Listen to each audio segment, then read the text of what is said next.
Okay, so let's call to meeting. I call the meeting to order, the regular meeting of the Library Commission. I guess before we start the roll call, I'll just want to welcome Commissioner Worsing to the Zoom call, and then also ask that you click participants and then get the list of participants on the right-hand side of your screen. And if you want to make a comment, if you could just raise your hand virtually. The other thing I wanted to share with you is please keep me honest before we vote on anything on the table. We need to make sure that we have e-comments accepted and comments from anybody that may be joining digitally. I guess with that said, can we do a roll call, please? Okay, Chairperson Beauchamp. Here. Commissioner Worsing. Here. Commissioner Hannon. Commissioner Hannon. Commissioner Hannon, you're on mute. There you go. Here. Okay. Commissioner Walls. Here. Commissioner Hall. Here. Commissioner Koopman. Here. And Commissioner Nafisi. Here. Okay, if you'll join me in standing and salute to the flag. Commissioner Nafisi, could you just lead us? All right, put your right hand over your heart. All right, ready, begin.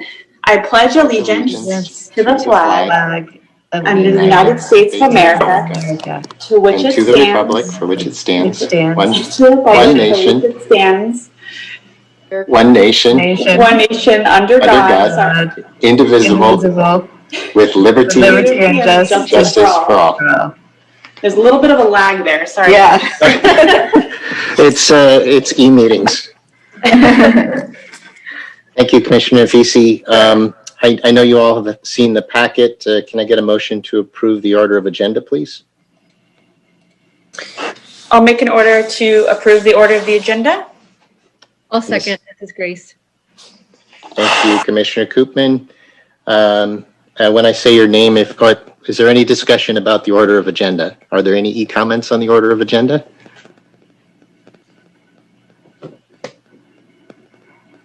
Oh, no, there's not. Okay. I'm sorry, I just looked. No. All right, when I say your name, please say aye if you approve the motion. Commissioner Koopman. I approve. Commissioner Nafisi. Approve. Commissioner Hannon. Approve. Commissioner Wells. Approve. Commissioner Hall. I approve. And Commissioner Worsing. Aye. And I approve as well. So we're on to the agenda as stated. There are no blue folder items. The next item on the agenda is the consent calendar. Is there any discussion about the consent calendar?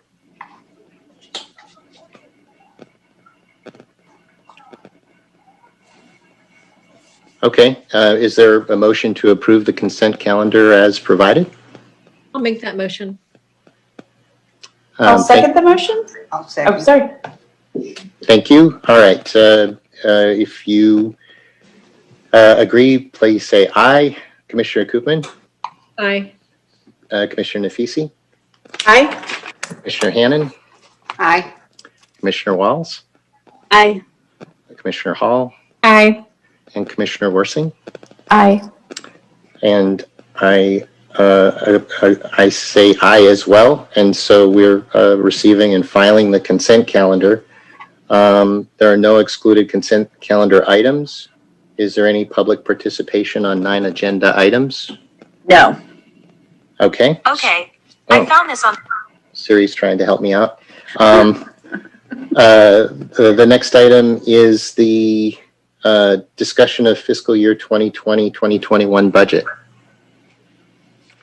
Okay, so I wanted to bring this back because we did have this on the agenda at our last meeting, and I got so distracted by discussing the wonderful letter that the commission had written that I neglected to move on to the second half of what I needed to inform you all about the budget process, which was that all of the non-safety departments had to take a 15% cut.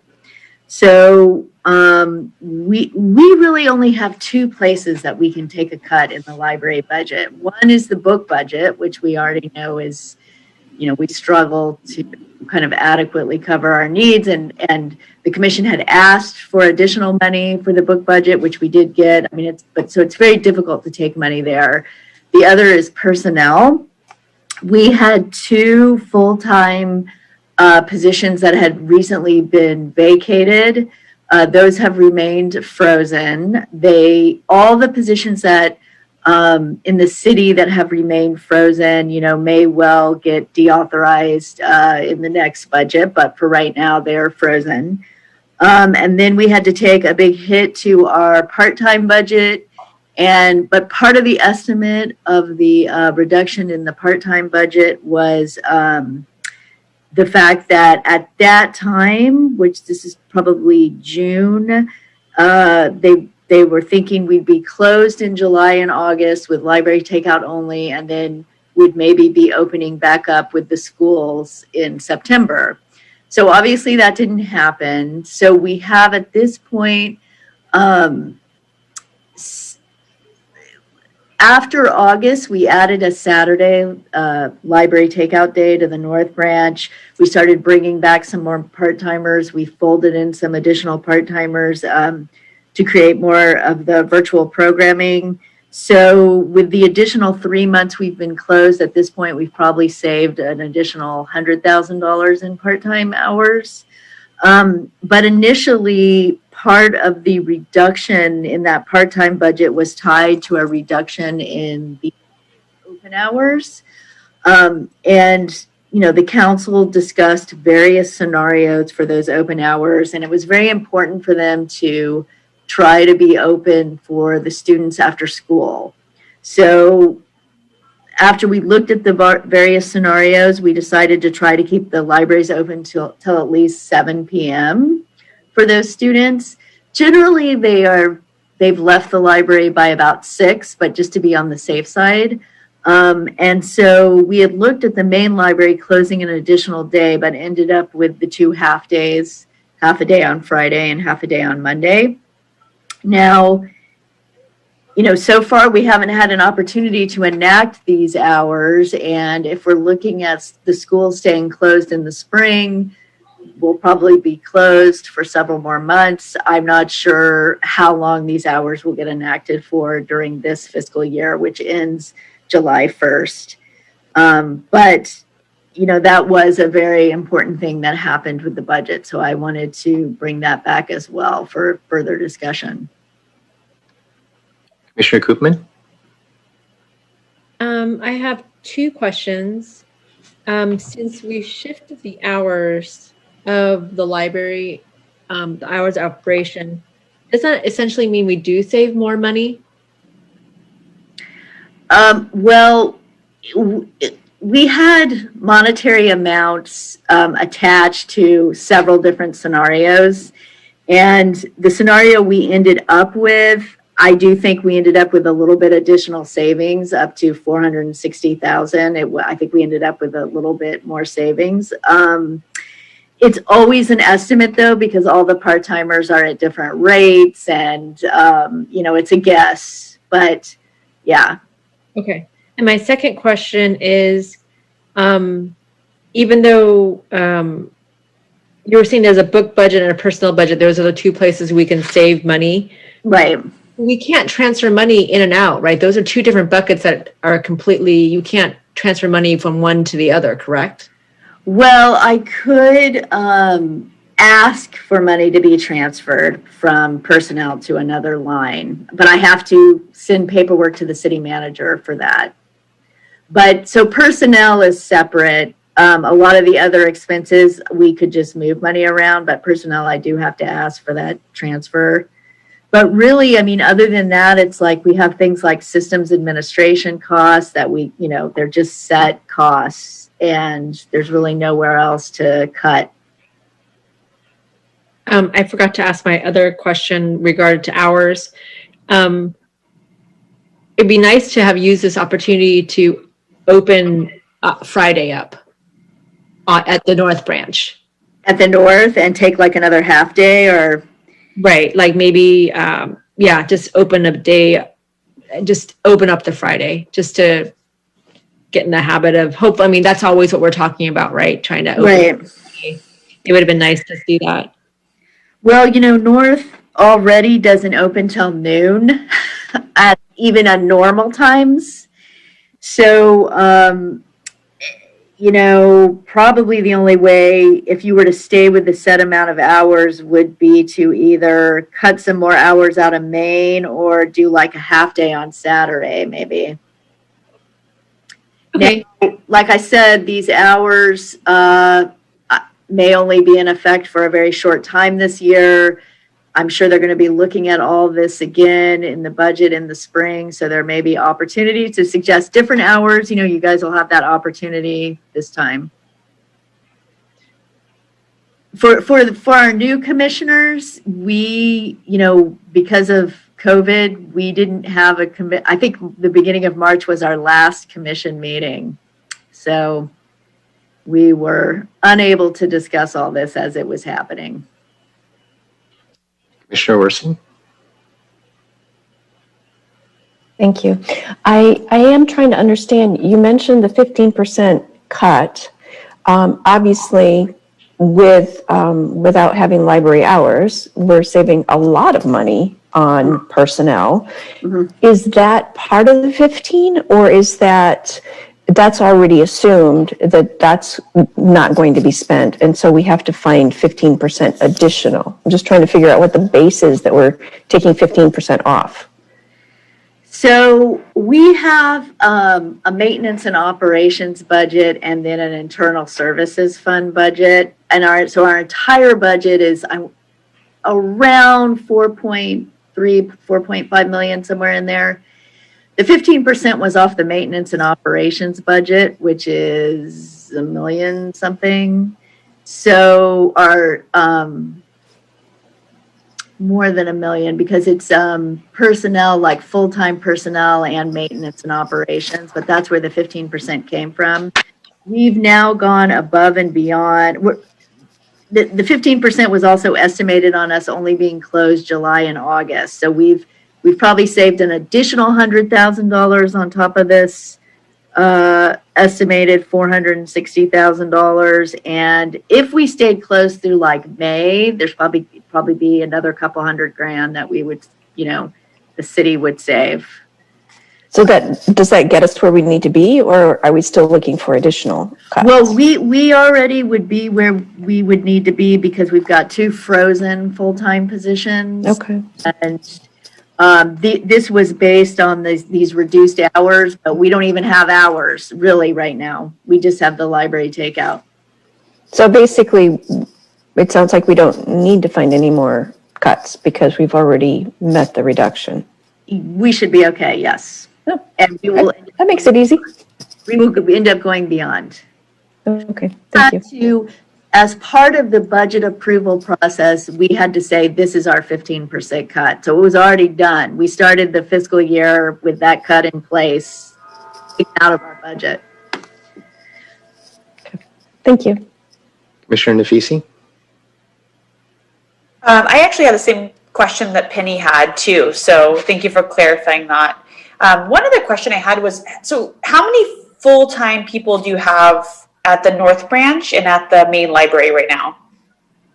Okay, so it's the same staff that kind of covers both libraries. So there's not dedicated staff for the North Branch. They're just kind of assigned where they're needed.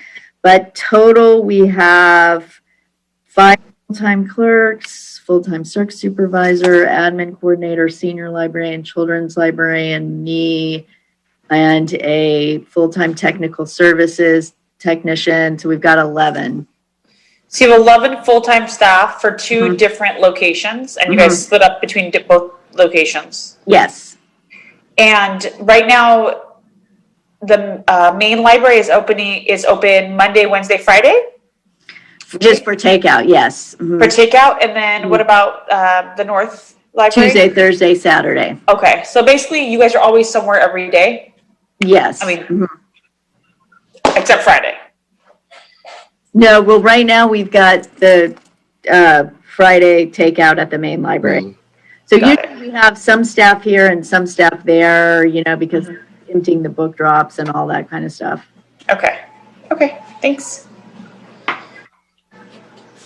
Commissioner Koopman?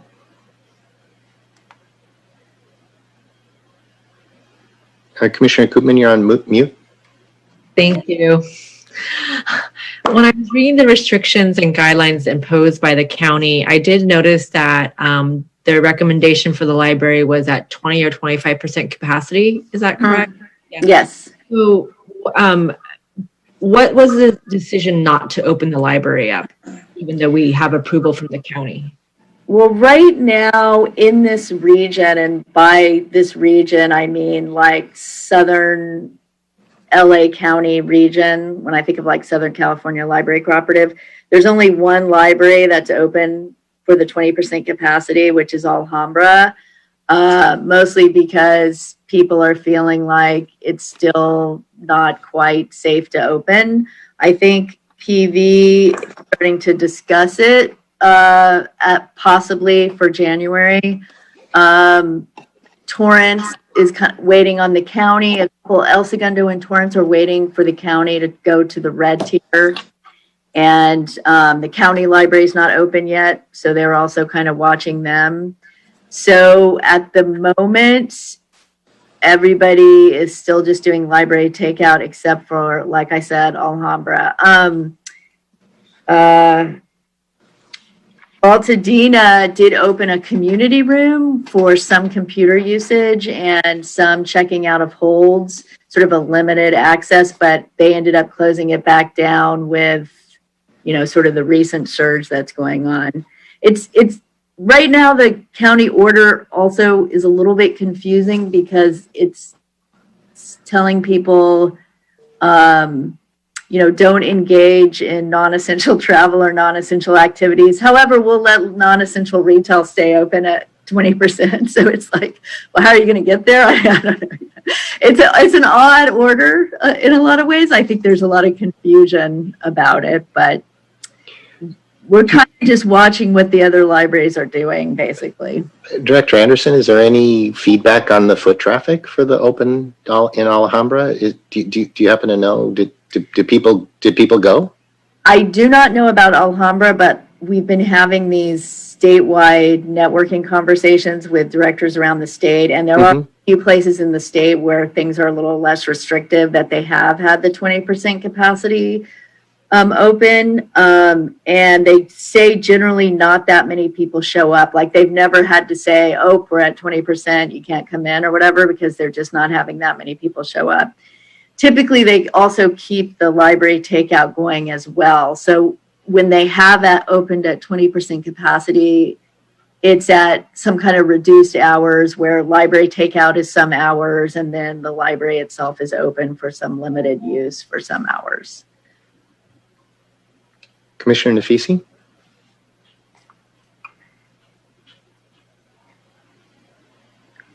You're on mute if you're trying to speak. Oh, I think I just didn't take my hand down. Sorry. Okay, no worries. It doesn't look like there's any, I guess, Director Anderson, is there any action that you're looking for from the commission, or is this just for our information? It's for your information, and I think it's going to tie into some later discussion items that we have as well. Okay, are there any comments on this topic?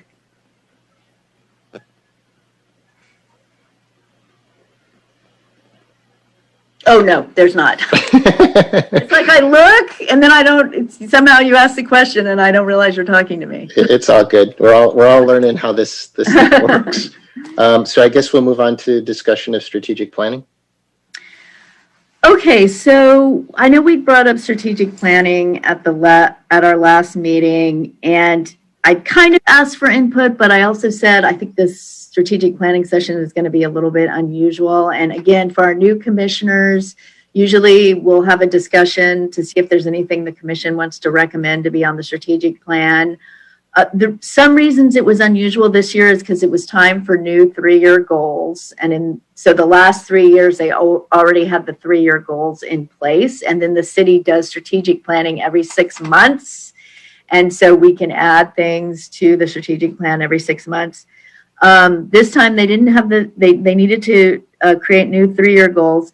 We did not have the strategic planning session in April because of COVID. So it was about 6 months overdue. And they also looked at adding 10-year goals this year. So there was a lot going on, and we were on Zoom instead of meeting in person. And usually we're all meeting in person in a room and having group conversations and such. So the way it played out this time is that each city council person sort of listed their priorities for the plan. And then those were compiled by the city, and that compilation was presented at the last city council meeting, and now they are all going to prioritize via some kind of Survey Monkey tool, which are their top 3 priorities. Those will go on to the plan. They'll create the 3-year goals, and then they'll look at the last strategic plan, which is now quite old, to see what did not get accomplished because of COVID and what they still want to carry over. So as department heads, we have not added anything to the plan this time or as of yet. And so they've got the 10-year goals, and under the 10-year goal, streamlined governmental processes with improved efficiency, resilience, responsiveness, transparency, and accessibility. There are 8 suggested possibilities from the various council members. And one of them is provide a report to the city council regarding options for contracting library services with LA County or a private provider to achieve savings and or enhance services. So that'll be one of the things that they're voting on. I think that will come back in January. So unfortunately, I can't tell you yet whether that's going to make the plan or that's going to be a priority, but that is a possibility coming up. Commissioner DeFisi?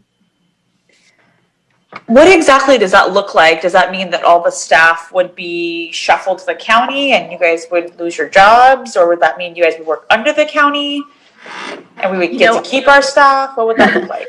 I don't know, actually. I don't know if they would, that possibly, like with our clerks, they could find them other positions in the city, or they would have to reapply for their jobs with either the county or a private organization. I'm not sure. And I don't know if, that is probably undecided, I'm sure, at this point. Okay, thanks. Commissioner Koopman?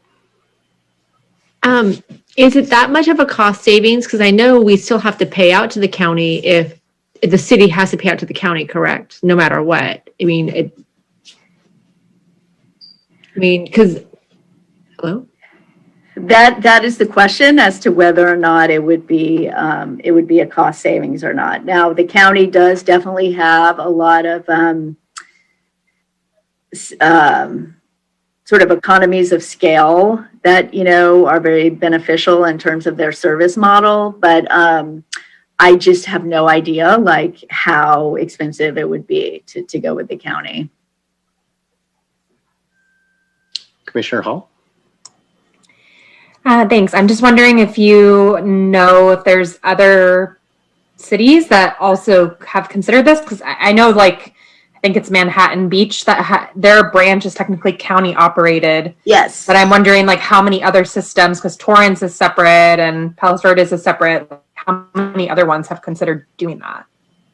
Yeah, I actually used to work for the county when I was at the West Hollywood Library. Their county, there's over 86 county libraries. It's a huge system.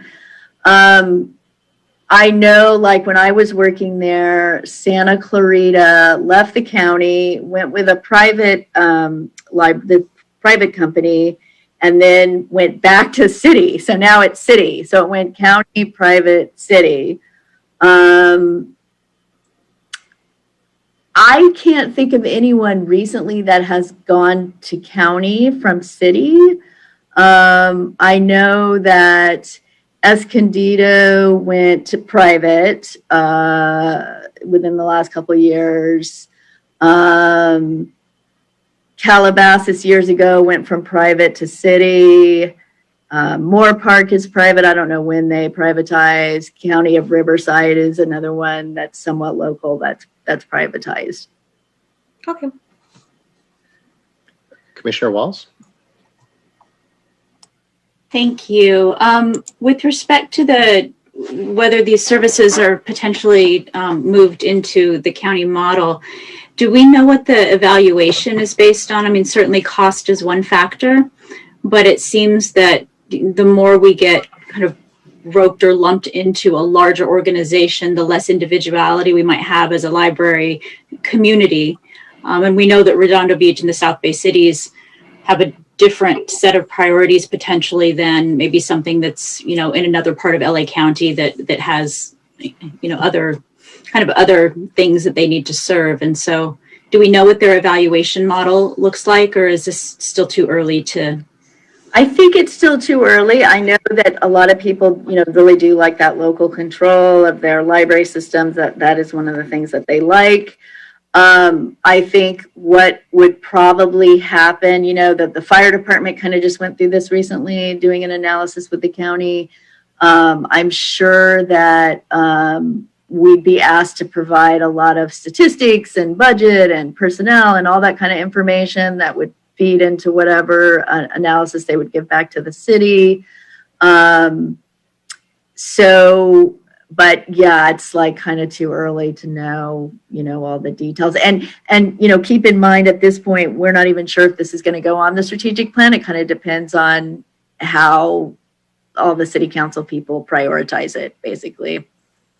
Which I'm thinking this is going to come back in January because we're already like a month into this 6-month strategic plan. And so I know they don't want to delay this too much longer, but I don't think it's going to happen in December. Commissioner Wilson? Thank you.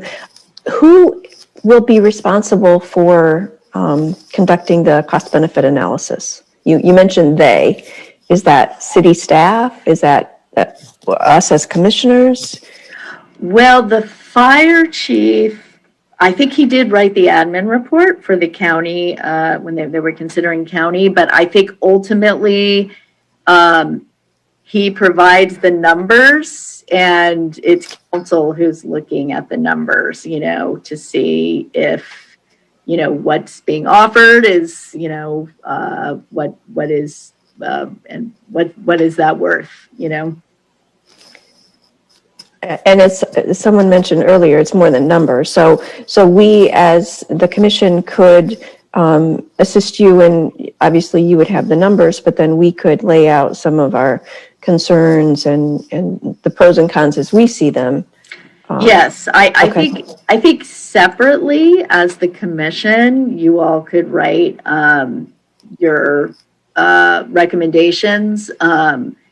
I don't know if you might want to form a subcommittee to look into that and compose a letter to bring it back to the commission, or do it as the commission body. I have to be a little careful because I have to be a disinterested party, because I'm in an awkward position in that way.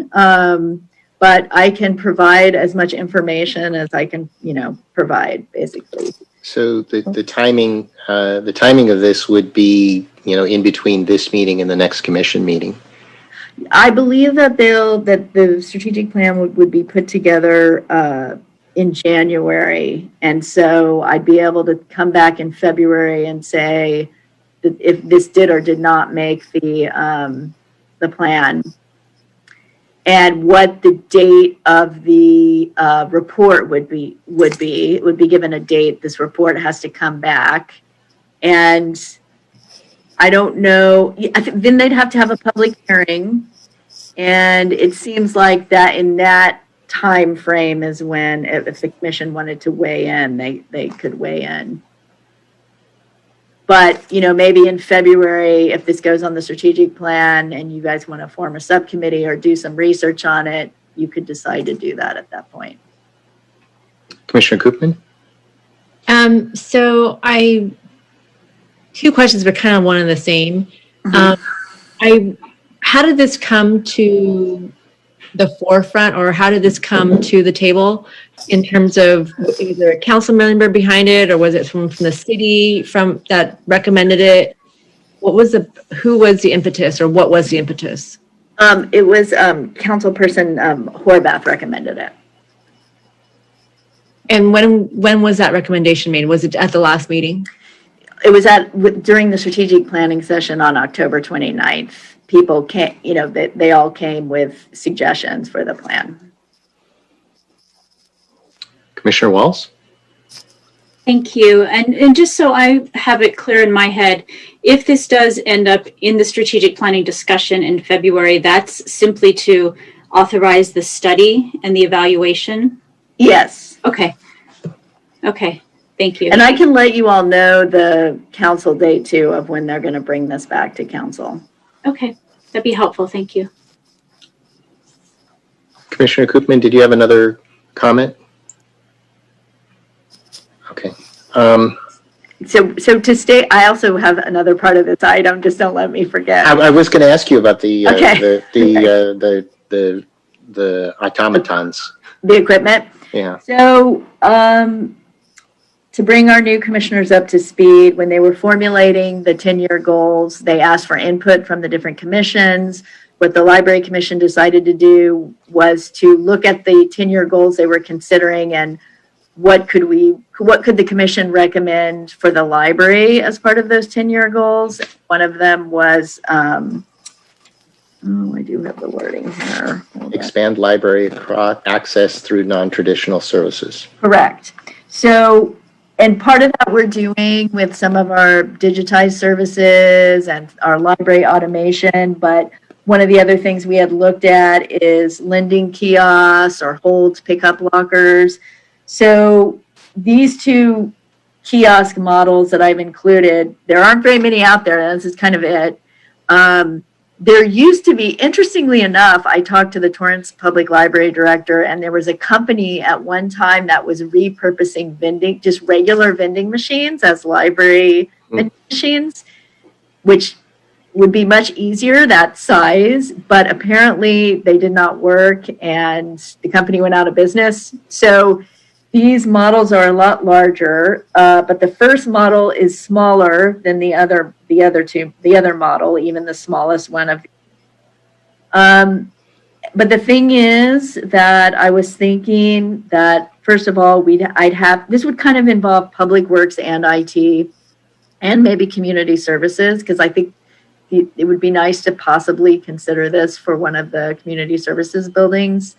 But we'd have to look at space and look at the infrastructure as far as the technology infrastructure. And I think that, in my opinion, maybe we first need to see if this other item gets on the strategic plan, because if they're going to be looking at county or a private service from the library, I don't think they're going to be all that interested in pursuing this because of looking into going with a different provider. But I do think it could in the future go on a strategic planning item to bring back a report on the feasibility in terms of the location and the infrastructure, et cetera. And then if it was feasible to put it somewhere, then we could ask for it in the budget or a budget for it somehow. Especially if our hours remain reduced because of budgetary strains going forward as a result of COVID. But I'm open to discussion. So I guess I'll open by, I don't see any hands. Is this, so I read it as potentially extending the library, which means Correct. Put it in a location where the library isn't today. Correct. But I was also thinking the after hours aspect of it Correct. could potentially be beneficial at an existing library location. Do you have a predisposition? That is correct too, especially if the library hours remain closed. Remain reduced. Mm-hmm. The only reason that we have an issue, like in terms of putting anything like this in a lobby, even with the lockers, the hold lockers, which are smaller than this, because the lobby at the main library, the stairs go up to administration. So there's no way to just have just the lobby open. And there's also not really any room for any equipment. And then north, I don't think there's a lot of room either. So I was kind of thinking, if we put this in another building, first of all, it would maybe reach those people who don't come to the library that often. It would extend the hours. The larger model kiosk, it's almost like a mini branch, really. And they actually have those at the county library, but they put them in like low-income housing areas, so that there's sort of like a dedicated branch there.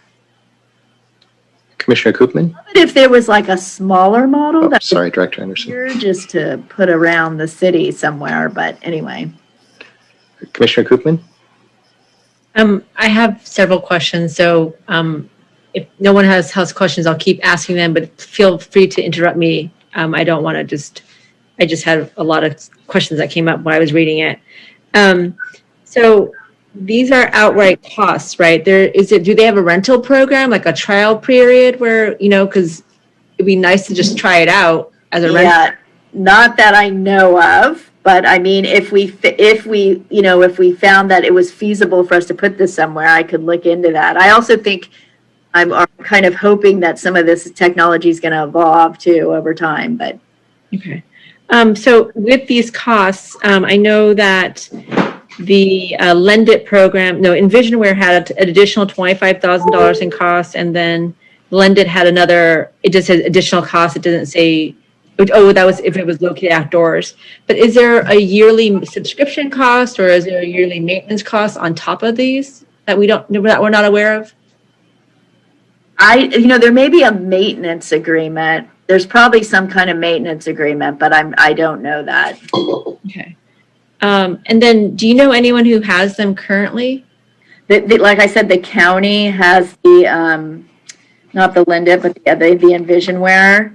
Okay. And they have them in some low-income housing areas. This is a couple questions that you may not know in terms, because it just has holds and returns capabilities. Mm-hmm. So, my question about the returns is like, what's the capacity? I mean, 'cause we've seen our bins. So, yeah, I know it's interesting. I'm not sure. Okay. And then the holds, like, would a patron be able to make a request to hold at the kiosk itself, or is it only just holds are there to be facilitated and be distributed? Like, will it be connected to our system? You know what? I think that you can place a hold. I think that my senior librarian told me she was looking for a book once in the library catalog, and it said it was located in one of those vending machines, and I'm pretty sure you could place a hold on it. Oh, okay.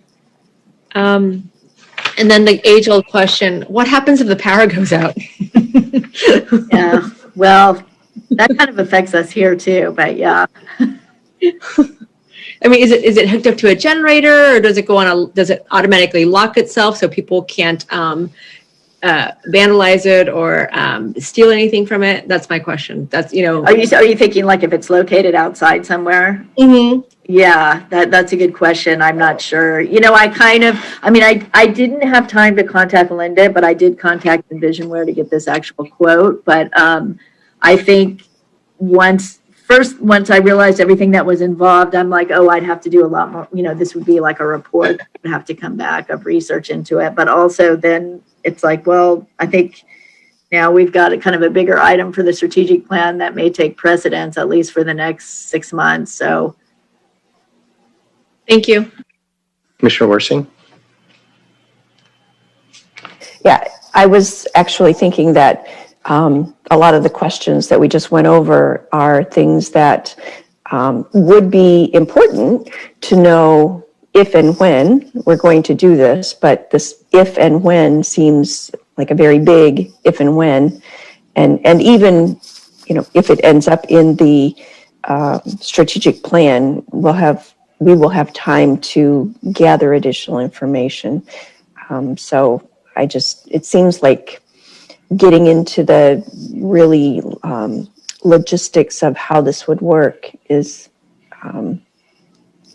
I can understand why you don't have the answers. I guess that's what I'm saying. Thank you, Commissioner Orsi. Is there any more discussion about the strategic plan broadly? The bombshell, and then the accessibility. Yes, Commissioner Walls. Thank you. So with whether it's the Envision one or the Lend It, definitely interested to take a look at why such a big disparity in costs. I mean, I'm sure one of them's like a major, super awesome robot, and one's like a tinker toy. I don't know, but that seems like a pretty big disparity. Something we might want to think about if we go further down this path is kind of taking a look at like what outcome are we looking for? Are we looking to, if it's a matter of placing a machine for convenience, then that's a little bit tougher sell. If it's a matter of placing a machine, like you were saying, Director Anderson, in low-income housing areas, or in our case, maybe where there's senior citizens or people who can't get to the library, to help our community service, either give people services, make them available where they weren't previously available, or increase engagement. If depending on where it was placed, could have some different themes of different books to read together, or, we could do a mental health campaign, and here's 5 books that are library picks or something like that to really kind of, make it personal to what our community is looking for. But kind of that outcome-based thinking, I think, sometimes helps, especially with big capital purchases or rental fees, if it happens to be a rental fee. Yeah, that's a good point. That's a good point. Keep our eye on the prize. Like, who are we doing this for? Commissioner Worsing, do you have an additional comment, or go ahead, please. Yes, I do. So these are really the only 2 issues related to the strategic plan. There's no, I thought I heard a rumor about possibly combining with Parks and Recreation or something like that. But right now, for the purposes of the strategic plan, these are the only 2 issues that we know of that might be included. Is that correct? This one issue from the council about potentially contracting with another entity to run the library, yes, that, and then we might consider in the future recommending this equipment for a strategic planning item. Now, several years ago, before I was hired, they did look at putting the library under community services. That's the model that other cities have. Like, that's how Torrance, that's their model. And they just did that in El Segundo. They combined the library with community services. One of the things that the commission had recommended as part of the 10-year goals, if you guys can remember, was looking at potentially moving some community services functions into the main library. And I think part of that is community services wants to move out of the Artesia building at some point, and there could be a possibility of like passport services or something being moved into the main library. However, that did not come up from council. That they did not bring up anything like that. Thank you. Are there any e-comments?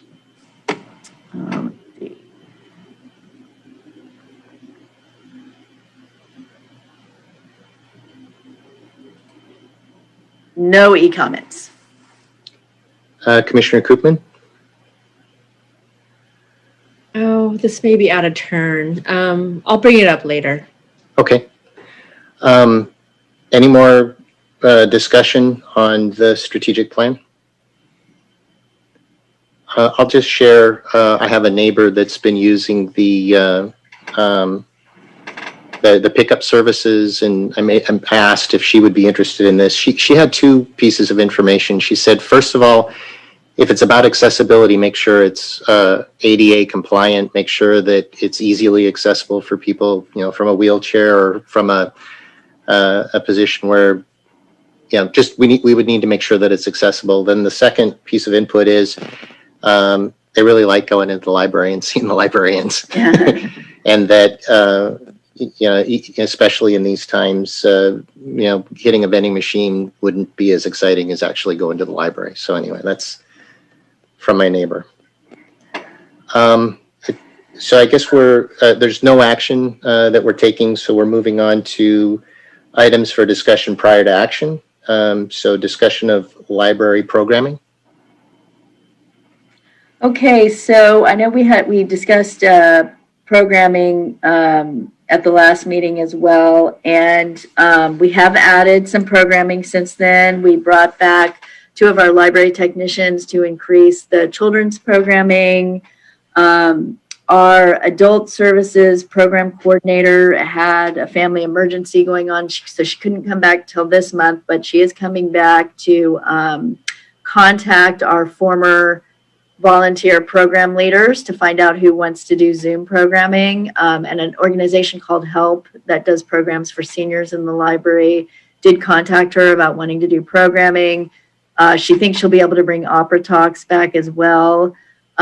We did have to get a Zoom account, our own Zoom account, but that was fine. We learned how to do it. We did have a meditation program. We had about 40 people sign up, only 14 people attended, but what I've heard from other libraries is that's pretty average. And we are also bringing our teen librarian back in January to create some teen programs on Zoom, or maybe by then they could meet outside under a tree or something in person, who knows. And our senior librarian is also bringing her book group together this month to get that started again. So we've slowly added in programs. The trunk or treat event was really successful. We had over 300 cars come through, a lot more than we expected. Thank you to Commissioner Hall and Commissioner Hannon for coming out and helping with that, because we had 3 times as many people as we expected, and it was really exhausting. I was very impressed at their stamina, so they did a great job. And then also I did want to mention, especially again, because we have new commissioners, that we do have, for a library of our size, quite a large number of digital offerings on our electronic resources page and our downloads and streaming page. It is something that we did get ahead on before the pandemic, but served us well during the pandemic. I think Torrance has added Hoopla, and some of the systems are now catching up because of the pandemic, but we had quite a number of offerings, and the Friends of the Library added Canopy last year. And then we offer free job search assistance in terms of resumes and interviewing, et cetera, through tutor.com, and now also through BrainFuse, which is something the state library provided. And when the state library tries to provide a lot of those services for the smaller systems who can't really compete with like LAPL or the County of LA in terms of what they're able to do. So they do try to, they'll survey us as what's important for you if we were to get some money and be able to roll out something for you. And Job Help was one that we all voted on. So that came from the state library. And then we have something called Universal Class too, where you could sign up for online classes and get some continuing education credit. So, and tutor.com also has free tutoring for students. So, and then we have Rosetta Stone and Pronunciator and some other items. So we have been pushing those all along as well. And we have a lot of emails about that and a lot more interest, and the stats have gone up on a lot of those services as well. Commissioner Koopman? As long as we're talking about library programming, I was curious as to what event back in October garnered 168 teens. 168 teens. Mhm. It's on the Statistics. Let me see. Oh,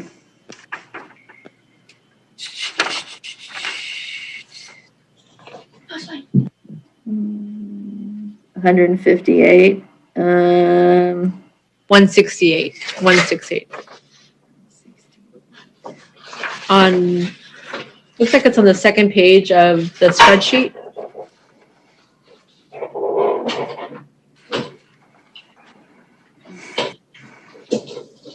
I was reading and I couldn't find an event that, Okay, that looks like that was from 1920. And so 1920? yeah.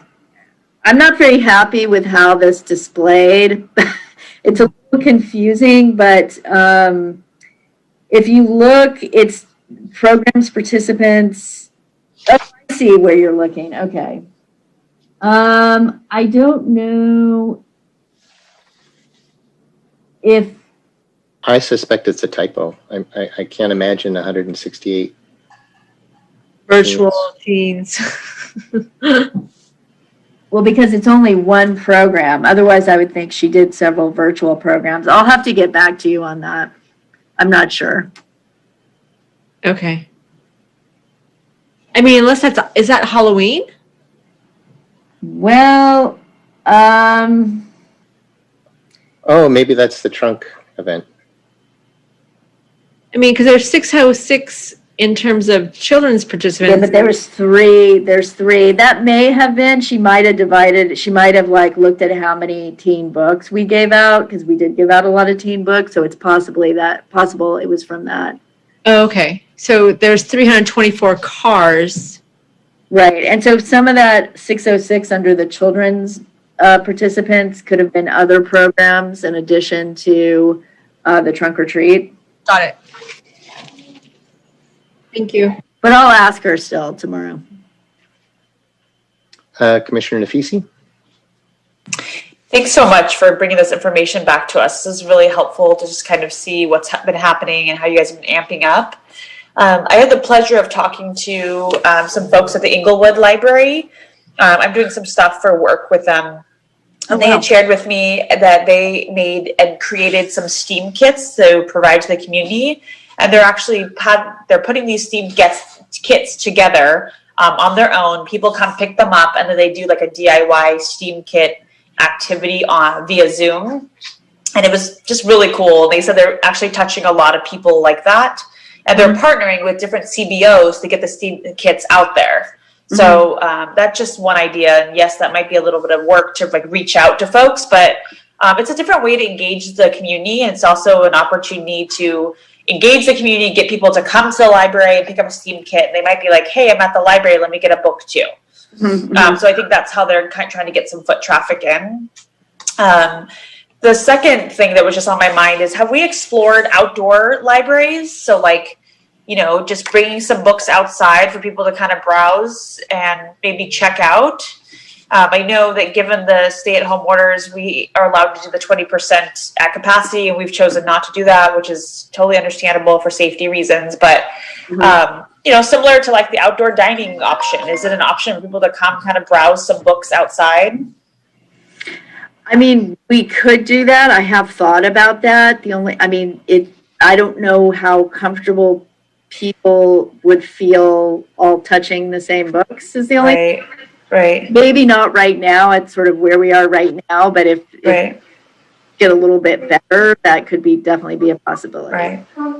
Okay. And then I'd like to get some of our new books moving, and I've been trying. Yeah, that would be fantastic. And then the third thing that was just on my mind is, we're all kind of just changing and amending how we work and operate, right? And we are all kind of repurposing what we do to fit into COVID for this time being, right? And so one other idea would be to sort of think about how you guys could either partner with CBOs to provide essential services to be helpful, and vice versa too. Like also looking at a CBO that could also be helpful to you, whether it's providing PPE equipment on site and, we get foot traffic possibly for folks to check out a book. I don't know what that looks like, but just, I think we all can agree that we're going to be here for a while, right? This isn't like, we don't think that COVID's going to go away in the next 3 to 4 months but thinking long-term, as in at least 6 months out, what are we really going to do and how are we going to change how we operate so that we are actually helping and serving our community is what I'm really interested in just moving forward, that we're just constantly finding new ways to touch the community, whatever that may be, even if it looks really different from what we normally do. I just hope that we can be proactive in thinking about that. And I'm sorry, what does CBO stand for? Oh, sorry, community-based organizations. Oh, or nonprofits. CBO. Yeah. Oh, CBO. CBO. Okay. Yeah, I'm sorry. That's all. Bye-bye. Is there any more comments on programming?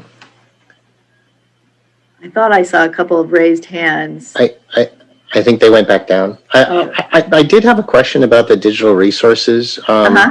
They are, there's a bunch of them. And I seem to recall last year there was an app that you can search there and it searches all of them except for Hoopla. But is that gone now? Oh, the library app? Yeah. So the sad tale of the library app is that Boobsy went under. We went with another app called Capera, but it had about a 4-month development period, which is just normal. But we got through that, which took us to about July, August. And then we were informed that we had to have a component with Cersei Dynex that we didn't realize we were going to have. So then that contract had to go through council. And then I got back to Capera and said, well, we have this now. And they said, okay, we'll get on it. And then all of a sudden it's like, oh, well, now you're in a queue, which we sat in for 2 more months until I finally just said, okay, where's the app? And now they've about to start us in testing phase. So I'm very much hoping that we have a library app within a month. But that is the idea, because our website is not responsive on a phone. So it is much better for us to have a library app. Yeah. And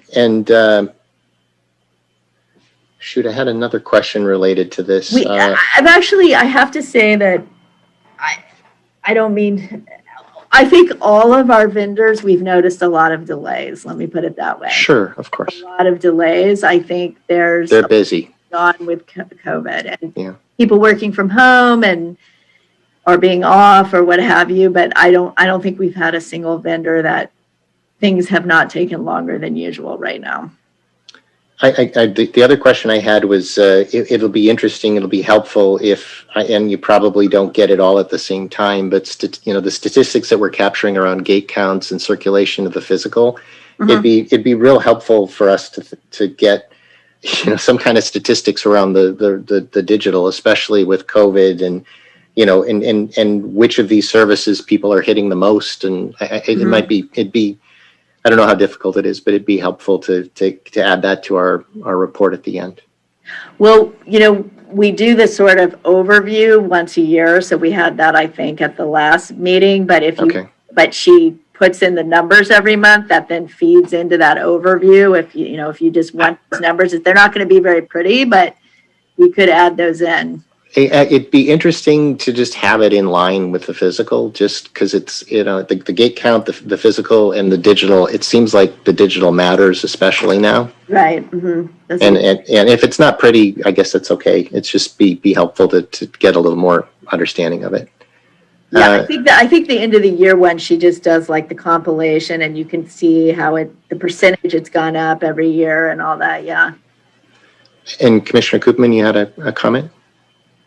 For Libby, is that only our collection or do we combine with other libraries? So Libby, the situation with Libby is that RB Digital went under, or not under, but they got out of the digital business, I guess I'll say.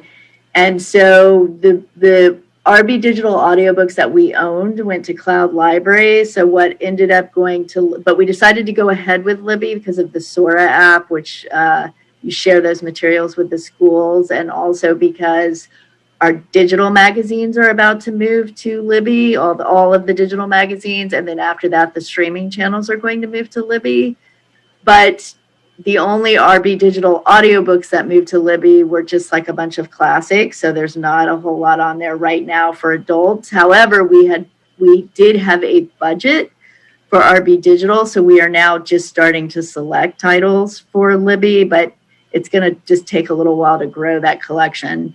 And we currently are not sharing with other libraries, but that may be a potential in the future because they're looking at that model with Libby now. So all our digital copies are on cloud right now. Yes, except for we did buy some children's titles for Libby because of the Sora app and the fact that we can share those with the schools, but we're just starting to buy adult titles. Okay.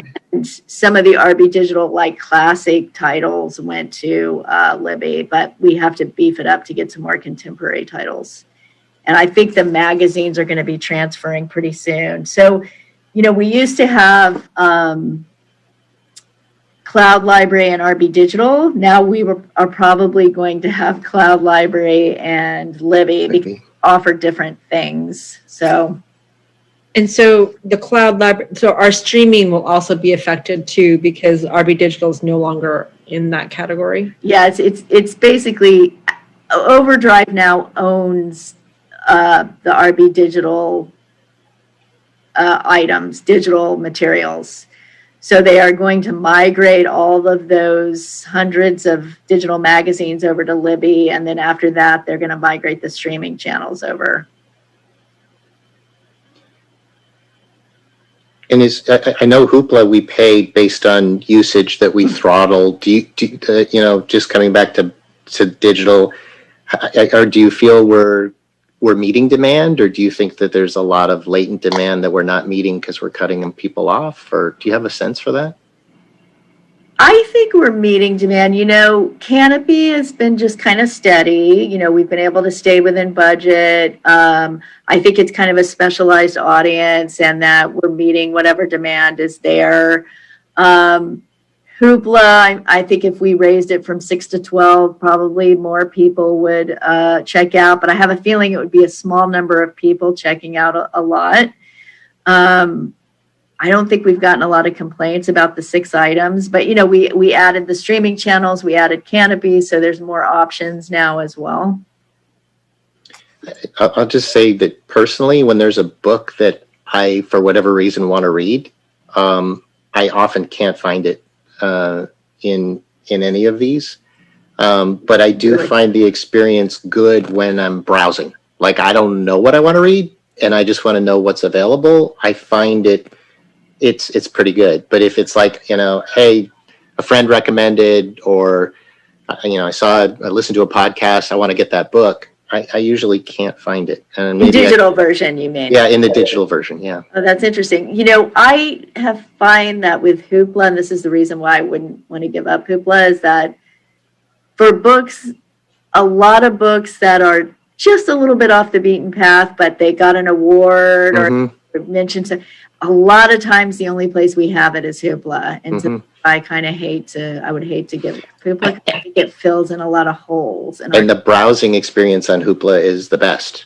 in my opinion. I just feel like you can just scroll around, and if you see a title or subject that looks interesting, you could click on it, and it gives you a short blurb, and then you can download it right there. Hoopla has the best user experience for browsing, and anyway, that's just my 2 cents. Are there any e-comments on programming? I had go on. More just to ask Commissioner Beauchamp, when you're talking about Hoopla and your browsing experience, are you talking about the app? On the tablet, yeah. I have Kindle on my tablet. I have Hoopla on my tablet. I have the Cloud Library. I think I have both LA County and Redondo, and And that's why I was asking if there's one app to rule them all, because it feels like I'm going through a lot of work to try and find the content that I want, which is why I usually don't check out stuff unless I'm browsing. Like, I don't really know what I want to read. I'll go to Hoopla and I'll scroll around and see if there's something interesting. Although Cloud Library, Hoopla, and now Libby, all of those records should be just in our regular catalog. They should just show up in our regular library. So if I if I open a browser, go to the card catalog for Redondo, and I can search for it, it'll show me that if there's a digital copy. Yes. I didn't know Except that. for Canopy. Canopy's not integrated. Okay, I didn't know that. Thank you. I'll just say I'm not a fan of Hoopla on the TV. Oh, okay. It's not fun to browse. It's Okay. Wow, I didn't even know you could browse it on the TV. It's pretty much like Netflix, but the icons are smaller. Oh, that's It so interesting. doesn't really allow you to filter very well. It's just, yeah, it's okay. It's okay. It's not horrible, but it's not. Andrew, I'm sorry, Commissioner Beauchamp, that's what I mean by I'm in the library catalog and I look up to see if we have a book and the only place it comes up is Hoopla. So that's the way we okay. have to offer that book. And if we didn't have Hoopla, we wouldn't be offering it at all. Got it. Find that a lot. Okay, so we don't have any comments on library programming. Looks like there are no hands raised, so I guess we're on to the discussion of the virtual programming survey. Okay, so I didn't want to wait so long before we were able to put out some kind of survey to the public. So we did put out just 3 quick question survey, which doesn't mean if you guys want to elaborate on it, we couldn't send out another survey. And one thing is right after we sent it out, I realized that we did not put to-go craft kits on there as an option of something people were interested in. And I regretted that I didn't get that in there, but not very many people responded. People might have survey fatigue at this point, even though we did advertise it several places. But it does still seem like there's a lot of interest just in our regular physical materials. It was interesting that in terms of the people who are interested in online programming, that I believe wellness topics were really high in terms of what health and wellness. Maybe that makes sense right now during a pandemic. So, it was interesting, but again, not a whole lot of response. I'm happy to put out another survey, or, I don't know if you all are interested in elaborating on this one or not, or how useful it is.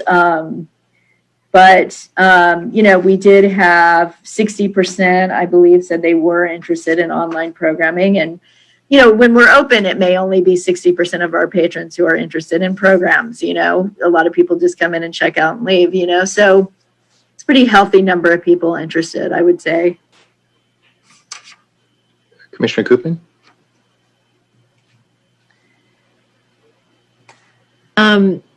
You said you distributed via email. How many people how many email addresses do we have in our distribution list? I don't know off the top of my head, but it's actually quite a bit. I mean, usually when we do like our annual survey, we get quite hundreds of responses from sending it out via email. And then we also put it on the website and on Facebook. Okay, thank you. Commissioner Nafisi? It's funny that you say that wellness came to the top. I work for LA Care, which is the nation's largest healthcare company. Uh-huh. And so we're doing a lot of community work right now to figure out what people are doing in our community centers, or I shouldn't say what people are doing, what people want to do and how they want to interact with us. And so we did a community survey, and all of the surveys came back saying the same thing. So we're like, what does this really look like? Mm-hmm. So we sent another survey out with some options for people to take part in. What kind of community wellness are you interested in? And the ones that fared really high were meditation and yoga. Also, cooking class fared really high. which was really interesting too. So all these things people are really enjoying doing during COVID and enjoying doing them via online, and we're getting a very high participation rate too. So again, it's just, we might have to just kind of amend our thinking a little bit and what we do. I mean, obviously you guys can't do cooking classes, but maybe you could hold some type of wellness seminar along with Beach Cities Health District, and maybe feature a couple of books that people could check out along with this, wellness challenge. Maybe start at the beginning of the year and, do a series of meditation classes with Beach Cities Health District, or yoga classes, and I don't know, have some books that people could check out. I don't know, it might have to be just a little bit different, just a thought. We might have a cookbook author that would be willing to do a cooking class. Yeah. Totally out of the realm of possibility. I know that Community Services is doing some things along those lines and have some plans. BCHD has some plans to work with them on some help on this, but I did reach out to them and say we'd be interested too if there's anything you think would been better with the library. And like I said, we did have our meditation teacher come back, and definitely we can keep an eye on those types of topics right now for sure. Sure. And I think between Beach Cities Health District and you guys have a very big distribution list that it will do well. And when I say well, I mean, I think if you get 30 to 40 people each class, that's really well, in my opinion, for an online class. So. Commissioner Koopman? Oh, I think a cooking class would be popular and well attended. Yeah. Send out the ingredients ahead of time. Yeah. I've attended a few already. Fun. So I think it would work. I don't know. I think you have to market it in the right way. Yes. Maybe it's like holiday cooking and it's a series. Or even evening cooking, or cooking with kids, or cooking. Yeah. Cooking with kids is a big one. Or you could even do cooking for the week, just like, hey, what can I use over several nights or something, it's what people would want. I'm sorry. Yes, Commissioner Ceci. Sorry, it's so easy to talk over people. I apologize. So have you guys thought about what programming might look in the next few months? Well, I think, we've had a good response to bringing the book club back. She's gotten a good response from her participants. Like I said, I think it sounds like, our opera talks were always really popular, and it sounds like they'd be willing to come back and do something online. So I think that would be a good possibility. I'm sure our meditation guy would come back and do some more programs for us.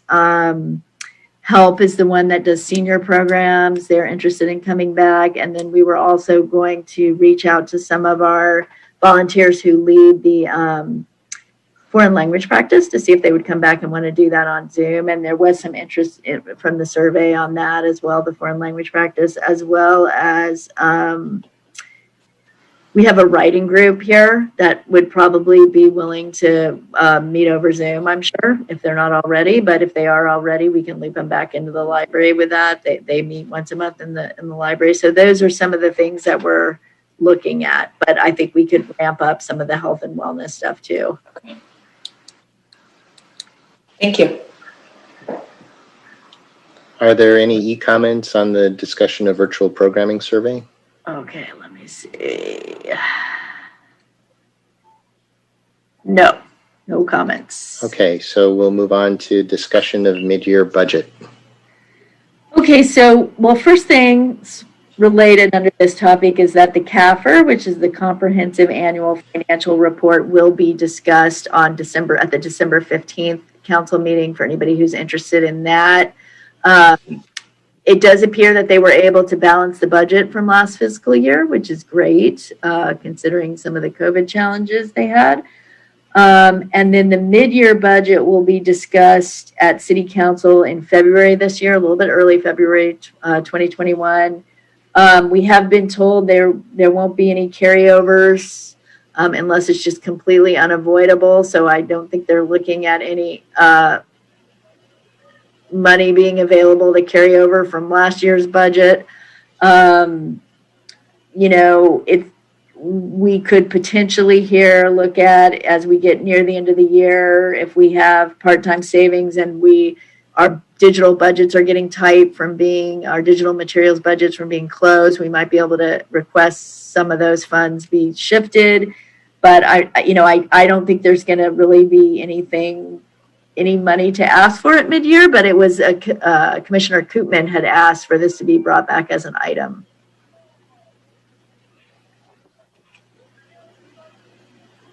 Go ahead, Commissioner Koopman. I had asked for it to be brought back as an item because I thought I was trying to be proactive, and if there were any monies left over, I wanted to ask to request for them, but I don't think there is, correct? Well, I think it was and I think it was, I believe it was a mid-year budget that we asked for some extra money for the collection that we received. And I think that was a year or two ago. But I think that would make more sense for me just to do as a director. Like I said, if it looks like we're going to have a lot of part-time savings, to see if I could ask for some of that money to be just as a transfer. Okay, great. Thank you. Are there any comments on discussion of mid-year budget?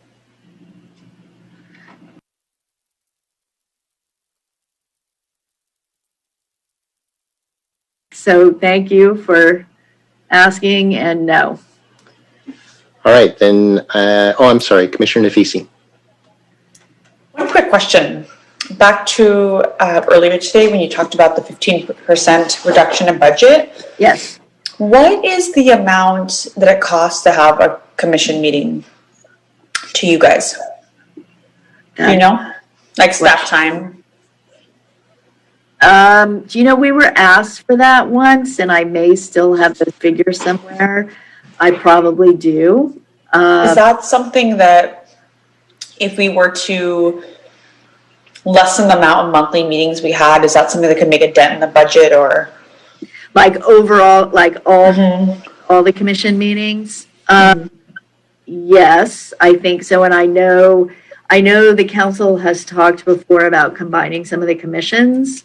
I believe, I'm pretty sure, actually, Library Commission may be in the charter. Like, I think there are some commissions that are in the city charter. Okay.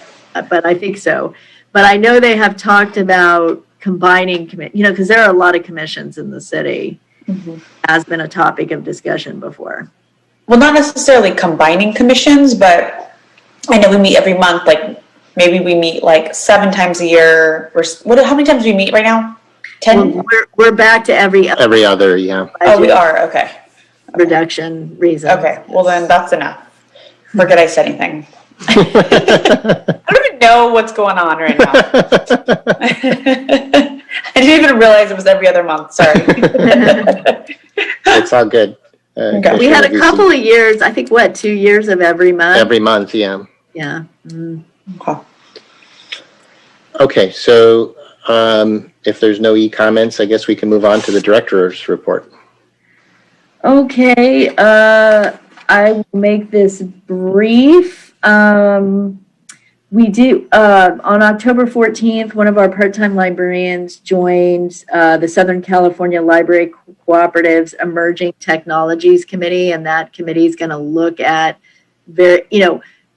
various technologies to recommend to the cooperative to purchase for us as a cooperative, like maybe they would pay for Overdrive for all the libraries, or another ebook vendor, or other kinds of technology altogether to assist with contactless checkout, or anyway, so he will be on that committee to assist with coming up with recommendations.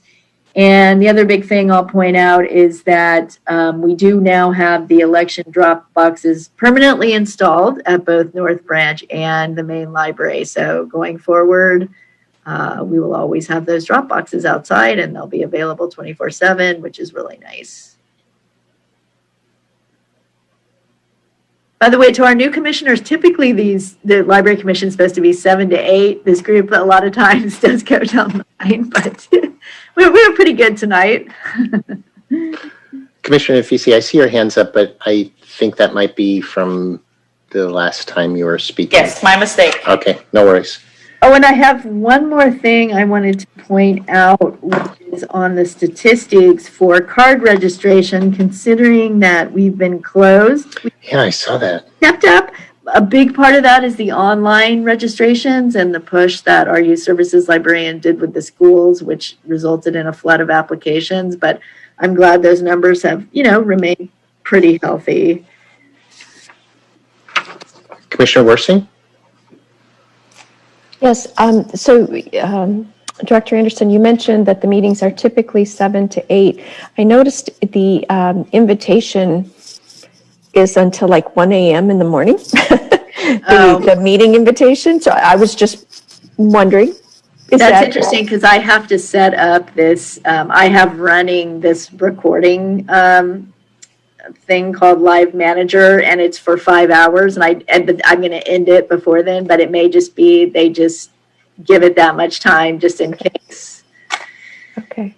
I was thinking I might need to eat dinner earlier on these nights. We have yet to hit 1 a.m.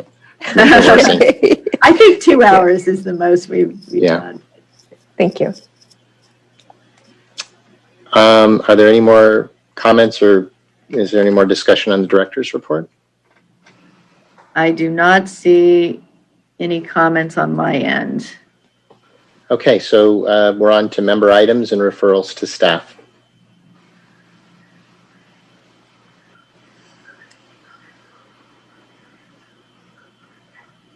All right, are there any comments on member items and referrals to staff?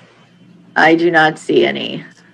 Okay, in that case. So I guess our big topic will be the strategic plan again next. Yeah, that's next well, it'll be, obviously we'll be very interested to know what the city council's decision is on that topic. It would be a pretty heady thing for us to think through. If that's also next February, that's getting kind of close to budget time as well. So I could put next year's budget on there if we want to start discussions on that. If they decide that they want to evaluate, the city council decides they want to evaluate, I think that's probably, the preponderance of the meeting will be on that topic. Okay. All right, is there a motion to adjourn? I'll make the motion to adjourn. I'll second. Okay, if you're in favor of adjourning, say aye. Commissioner Cooper? Aye. Oh, Commissioner- sorry. Yep. Commissioner Nafisi? Aye. Commissioner Hannon? Aye. Commissioner Walls? Aye. Commissioner Hall? Aye. And our newest commissioner, Commissioner Worsing? Was that a yes? Aye. Aye. All right. Thank you. Thank you, And everybody, that's for your time. February, and that's February 1st is the February 1st will be our next commission meeting. You'll get the email in advance. All right. Thanks, everybody. next. Good night. Bye. Happy holidays.